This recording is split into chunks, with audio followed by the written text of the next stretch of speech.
On Friday morning, as Tory MPs discussed the humiliation that had befallen their Prime Minister hours earlier, the party's febrile mood tipped over into outright panic. Rumours swirled that a cabinet minister was about to walk out. Others talked about seizing the moment to force Theresa May into a decisive break from the EU and a hard Brexit. The news that the Prime Minister's team was planning a hastily arranged statement in Downing Street was the final straw for some, who had palpitations about the prospect of another election. The thought of another Theresa May manifesto is enough to make anyone reach for the bottle, said a former minister. The outbreak of fear and loathing was the direct result of a disastrous diplomatic week for the Prime Minister, during which her Chequers Brexit proposals were rejected in brusque, politically brutal style at a meeting of EU leaders in Salzburg. By adopting a similarly combative tone in her Friday statement heading back at Brussels, she has made the task of securing a deal even more difficult, some of her ministers fear. One senior minister said, "It would seem she is gambling all by rejecting the options on the table, but urging once again the bespoke deal for the UK or bust." So how did it come to this? Just a day earlier, things had seemed relatively calm.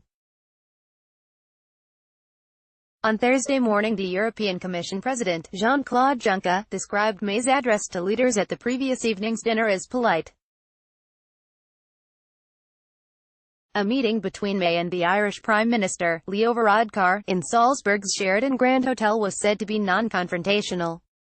Meanwhile, in Dublin, David Lidington, the cool-headed Cabinet Office Minister, was having a good meeting with the Irish Brexit Minister, Simon Coveney. But appearances can be deceptive.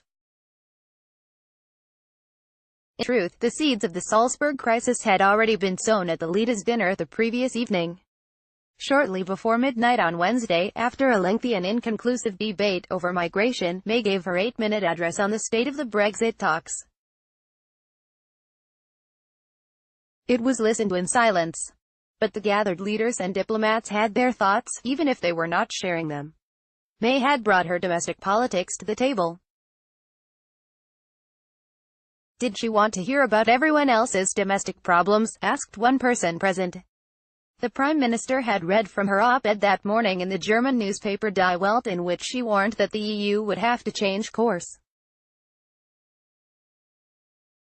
And she had repeated a mantra on Chequers that is an anathema to the EU, take it or leave it. Over the following 24 hours, after further missteps, including further prevarication over the crucial, knotty issue of the Irish border, the answer from the bloc could not have been clearer. They were not taking it. Just in case the message hadn't been received, a photograph was posted on Donald Tusk's Instagram account of the European Council president offering May some cake. A piece of cake, perhaps, it read. Sorry, no cherries. Friday's hastily arranged statement in Downing Street turned out to be a demand from May for respect from the EU, and a request for the Commission to come up with its own counter-offer in response to her Chequers plan. The act of defiance played well at home, but it initially alarmed some diplomats. The bellicose language and entrenched position on the Irish border problem appeared to some to be making a no-deal scenario more likely. Bureaucrats of longer standing, however, soon saw an opportunity. May had demanded a counter-offer. Her suggestion that it was Chequers or nothing, they thought, had been implicitly dropped. It had always been the EU's intention to have something on paper from their side on the political declaration about the future trade deal by the October Leaders Summit, and now this could be billed as a counter-offer. But the Irish question remains. So many of the problems facing May come back to the so-called backstop proposal put forward by the government in December, which effectively means that, in the event of a no-deal exit, there would be no change at the Irish border, even if that means keeping Northern Ireland effectively inside the EU's single market and customs union. EU officials said they would need to wait until the UK formally delivered its paper on the backstop solution for Northern Ireland to see where that discussion could go. But one admitted, on customs, that is where the fudge ends.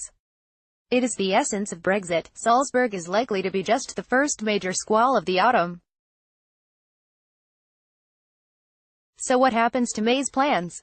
Despite using her Downing Street address to rule out a change of course, more compromise will be needed to avoid no deal.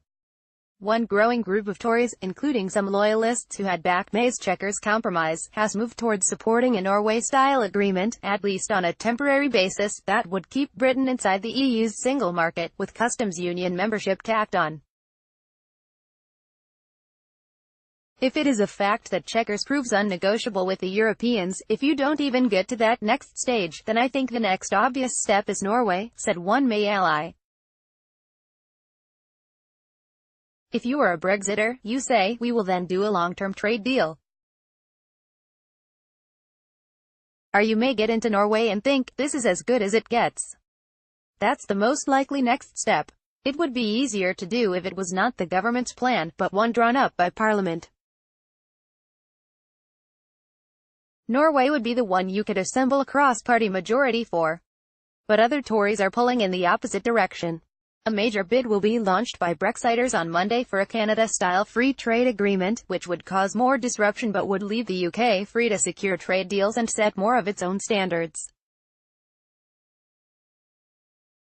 Some in the cabinet are pushing for this Canada Plus option, but those concerned about such a move say it fails to deal with the Northern Ireland issue and would effectively create a border in the Irish Sea.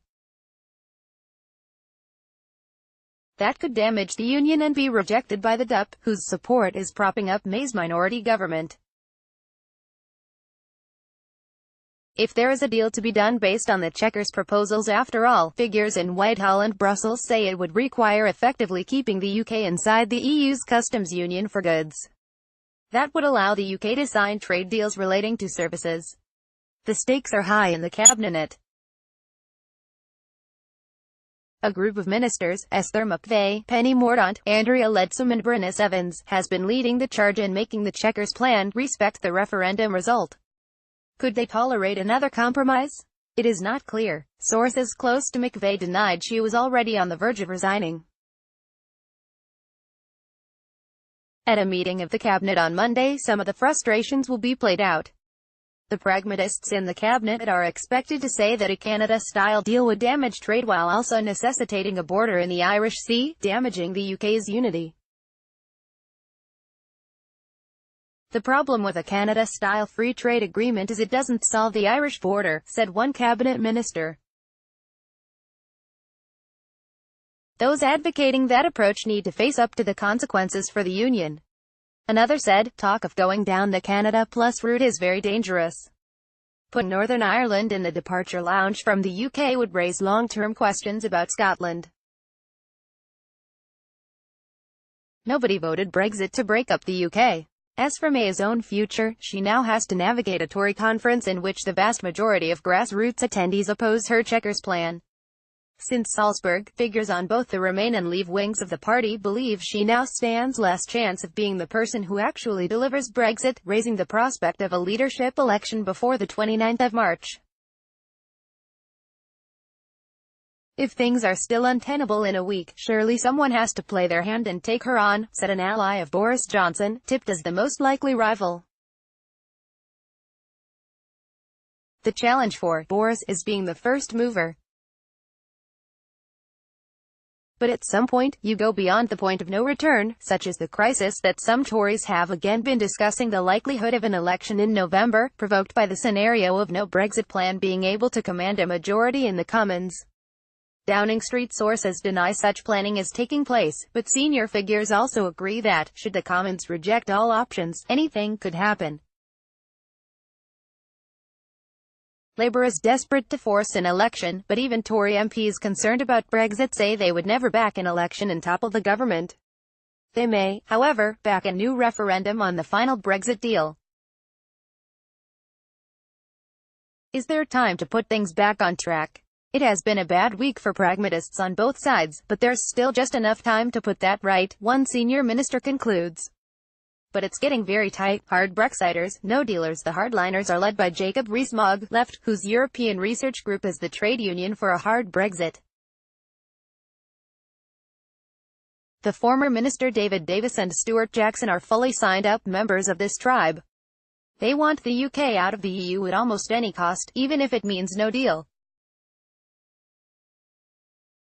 May loyalists, they are a diminishing band, but there are plenty of ministers, such as James Brokenshire, the housing secretary, above, who was prominent on the media last week backing the PM during her darkest post-Salzburg hours. They owe their positions in government to her and will stick with May to the end. Hardline Remainers Tory Europhiles are appalled that the UK is leaving the EU. They have tried to amend Brexit bills to ensure a softer landing after Brexit. Most would probably back a second referendum in the event of no deal. Anna Soubry, left, and Dominic Griever among them. Kenneth Clark is another, though he hates the idea of referendums.